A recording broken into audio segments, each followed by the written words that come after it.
నమస్తే. నా పేరు శివారెడ్డి. ఈరోజు టాపిక్ వచ్చి అమెరికన్ ఎలక్షన్స్. ప్రపంచ దేశాలు ఆత్రంగా ఎదురు చూసినటువంటి ఎలక్షన్స్ రీసెంట్గా కంప్లీట్ అయినటువంటి అమెరికన్ ఎలక్షన్స్. ప్రపంచంలోని ప్రతి దేశ ఆర్థిక వ్యవస్థను ప్రభావితం చేయగలిగినటువంటి అతిపెద్ద ఆర్థిక వ్యవస్థ, అతిపెద్ద దేశము అమెరికా.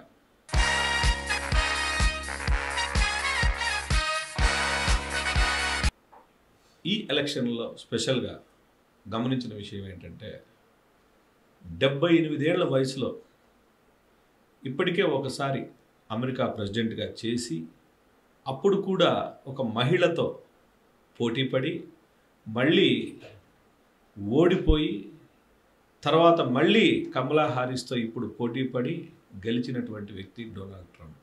అమెరికన్ చరిత్రలోనే ఇద్దరు మహిళలతో ప్రత్యక్షంగా ప్రెసిడెంట్ పదవి కోసం పోటీపడి గెలిచిన వ్యక్తి ఎవరైనా ఉన్నారు అంటే డొనాల్డ్ ట్రంప్. అమెరికా లాంటి స్వేచ్ఛాయుతమైనటువంటి దేశంలో ఇప్పటికే అర్థం కానటువంటి ప్రశ్న, అమెరికన్స్కి మహిళ అధ్యక్షురాలు లేదా మహిళలు పాలించే స్థితి లేదా ప్రజలకు ఇష్టం లేదా ఏమో అర్థం కావడం లేదు. సబ్జెక్ట్లోకి వెళ్తే ఆ దేశంలో కేవలం రెండు పార్టీలు, ఒకటి డెమోక్రట్స్, రెండోది రిపబ్లికన్స్. డెమోక్రట్స్ సాధారణంగా పూర్తి లిబరేషన్, స్వేచ్ఛ, ప్రతి ఒక్కరికి స్వేచ్ఛ, ప్రతి విషయంలోనూ స్వేచ్ఛ అనేటటువంటి ఆలోచనలతో రాజకీయం చేస్తున్నటువంటి పార్టీ ఏదైనా ఉందంటే డెమోక్రట్ పార్టీ. ఈ ఎలక్షన్లో స్పెషల్గా చెప్పాలంటే మహిళ అధ్యక్షురాలుగాను, తర్వాత మహిళల పట్ల విపరీతమైన స్వేచ్ఛ ఉండాలి, మహిళలు ఇంకా ఒక అడుగు ముందుకెళ్ళి ఆ దేశంలో మహిళలు అబార్షన్స్ చేసుకోవడానికి కూడా ఎలాంటి ఆంక్షలు, చేసుకోవడం నేరం కాదు లేదా వాటికి సంబంధించినటువంటి పూర్తి స్వేచ్ఛ మహిళలకు ఉంది అని ఒక పెద్ద నినాదంతో ముందుకొచ్చి ఎలక్షన్స్లో ప్రజల మద్దతు కూడబెట్టే ప్రయత్నం అయితే చేసింది డెమోక్రట్స్ పార్టీ.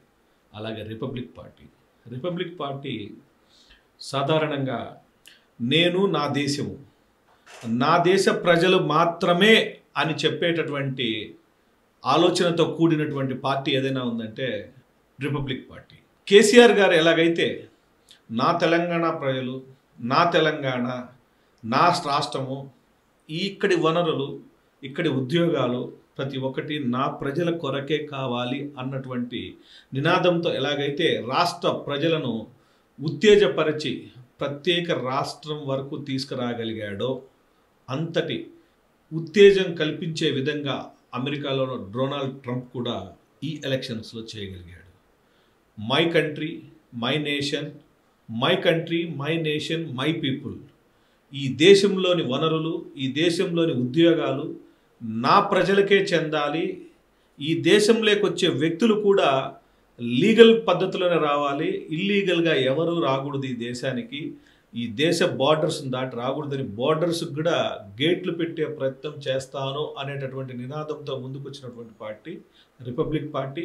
ఈ పార్టీ పూర్తి ఆలోచన ధోరణి అంతా కూడా నేను నా దేశము వృద్ధి, నా ప్రజల వృద్ధి, నా ప్రజల ఆర్థిక వృద్ధే మా వృద్ధిగా భావించేటటువంటి తత్వం ఉన్నటువంటి పార్టీ రిపబ్లిక్ పార్టీ. అయితే ఈ రెండు భావజాలాల మధ్య డెమోక్రటిక్స్ ఇలా రిపబ్లికన్స్ మొత్తం దేశంలో ఈ ఎలక్షన్స్లో ప్రత్యేకంగా ఒక ఊపేయడం అంటే నా దేశము, నా ప్రజలు, నా అనే విధానాన్ని ముందుకు తీసుకొచ్చి దేశంలోని గతంలో ఎన్నడూ ఏ నాయకుడు గెలవని విధంగా గెలిచినటువంటి వ్యక్తి ఎవరైనా ఉన్నారంటే ట్రంప్. ఇటు ఈస్ట్లో కానీ అటు వెస్ట్లో కానీ ఏదో కొంతమేర డెమోక్రటిక్ పార్టీ ప్రభావం చూపగలిగిందే కానీ మిగిలిన దేశం అంతా కూడా రిపబ్లికన్ సపోర్ట్ చేసిందంటే అతిశయోక్తి కాదు. మొదటి నుంచి కూడా ట్రంప్ నినాదం ఏంటంటే నా ప్రజలు. మా వీడియోలను లైక్ చేయండి, షేర్ చేయండి, సబ్స్క్రైబ్ చేసుకోండి మా ఛానల్ని. మా వీడియోలు నచ్చినట్లయితే మీ ఫ్రెండ్స్కి కూడా షేర్ చేయండి, వారందరూ కూడా సబ్స్క్రైబ్ చేసుకునేలా చూడండి. విద్యావంతులు అయినా విద్యావంతులు కాకపోయినా మా దేశస్థుడికి ఉద్యోగ కల్పనలో మేము ప్రధాన భూమిక పోషించాలి. మా దేశంలో వచ్చే ప్రతి ఉద్యోగము మా దేశస్తులకే, మా పౌరులకే చెందాలి. మా మా దేశ ప్రజలు, మా దేశ ఆర్థిక వ్యవస్థను ముందుకు తీసుకెళ్ళాలి అనేటటువంటి నినాదంతో జరిగినటువంటి ప్రచారంలో ట్రంప్ సక్సెస్ అయ్యాడని చెప్పొచ్చు. గత ఎలక్షన్స్లో బైడెన్ గెలిచే సందర్భంలో ఇచ్చినటువంటి హామీలు ఒక్కటి కూడా నెరవేర్చకపోవడము, ఆ రోజు కూడా ప్రధానంగా ఈ బైడెన్ డెమోక్రట్ పార్టీ వాళ్ళు మా దేశ ప్రజలకు విరివిగా ఉద్యోగ కల్పన చేస్తామని, ఆర్థిక వ్యవస్థను పూర్తి బలోపేతం చేస్తామనేటటువంటి ప్రయత్నాలు చేసినప్పటికీ ఏ విషయంలో కూడా బైడెన్ పార్టీ సక్సెస్ కాకపోవడం కూడా డొనాల్డ్ ట్రంప్కి ఈరోజు ఈ విజయానికి ఒకంత సపోర్ట్ కూడా మనం ఫీల్ కావచ్చు. మరో ప్రధాన విషయం ఏంటంటే, అక్కడ ఎప్పటి నుంచో ఉన్నటువంటి ఒక పాట ఆ దేశ పౌరులను ఎంతగా ఉత్తేజపరిచిందంటే, గాడ్ బ్లెస్ యుఎస్ఏ అనేటటువంటి ఒక సాంగ్.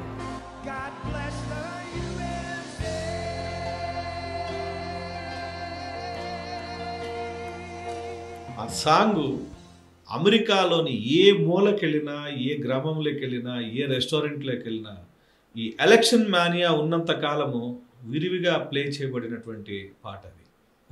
మనం తెలుగువారం గత ఎలక్షన్స్లో 2019 ఎలక్షన్స్లో జగన్మోహన్ రెడ్డికి రావాలి జగన్ కావాలి జగన్ అనే పాట ఆ ఎలక్షన్స్ ఉన్నంతకాలం ఎలాగైతే ఆంధ్రప్రదేశ్లో మారుమోగి జగన్ విజయానికి ఒక ప్రధాన భూమిక పోషించిందో అదేవిధంగా ఈరోజు అమెరికన్ ఎలక్షన్స్లో ఈ పాట పోషించిందంటే అతిశయోక్తి కాదు.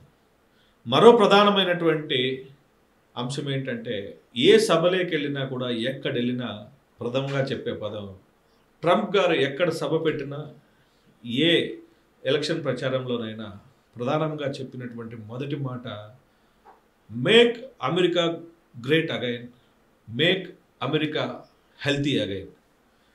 మా ప్రజలు హెల్తీగా ఉండాలి, మా దేశము గొప్పగా ఉండాలి అనేటటువంటి నినాదంతో ముందుకెళ్ళి అతి గొప్ప సక్సెస్ని చూసినటువంటి డొనాల్డ్ ట్రంప్కి మరో రకమైనటువంటి సమస్య కూడా ఉండేది, అది మీడియా.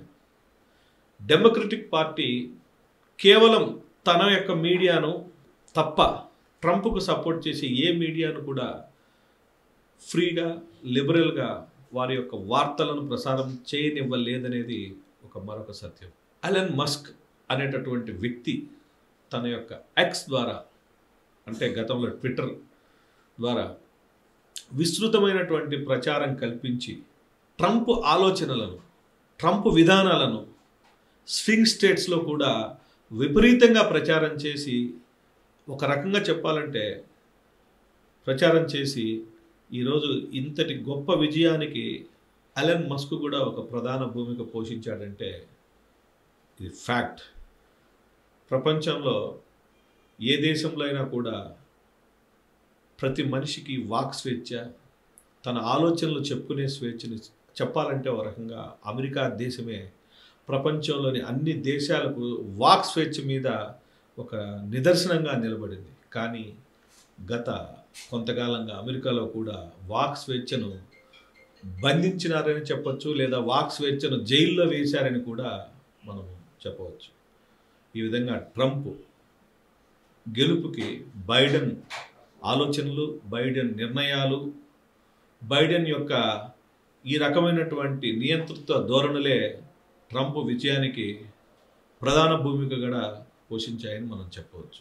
ఓవరాల్గా ప్రపంచ దేశాలను ప్రభావితం చేసేటటువంటి ఈ అమెరికా ఎలక్షన్స్ ప్రతి దేశాన్ని ఆలోచింపజేశాయి. అమెరికాలో ఎవరు గెలవబోతున్నారు, ఎలాంటి విధానాలు రాబోతున్నాయి, ఏ విధంగా ఉండబోతుంది అనేటటువంటి ఆతృతనైతే ఈ ఎలక్షన్స్ ప్రతి ఒక్కరి కళ్ళలో స్పష్టంగా కనపడింది. So welcome to Trump.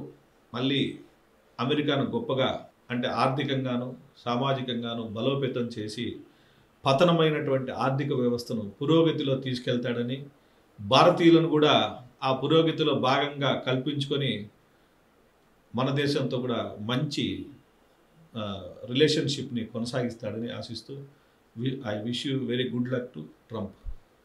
మా వీడియోలను లైక్ చేయండి, షేర్ చేయండి, సబ్స్క్రైబ్ చేసుకోండి మా ఛానల్ని. మా వీడియోలు నచ్చినట్లయితే మీ ఫ్రెండ్స్కి కూడా షేర్ చేయండి. వారందరూ కూడా సబ్స్క్రైబ్ చేసుకునేలా చూడండి.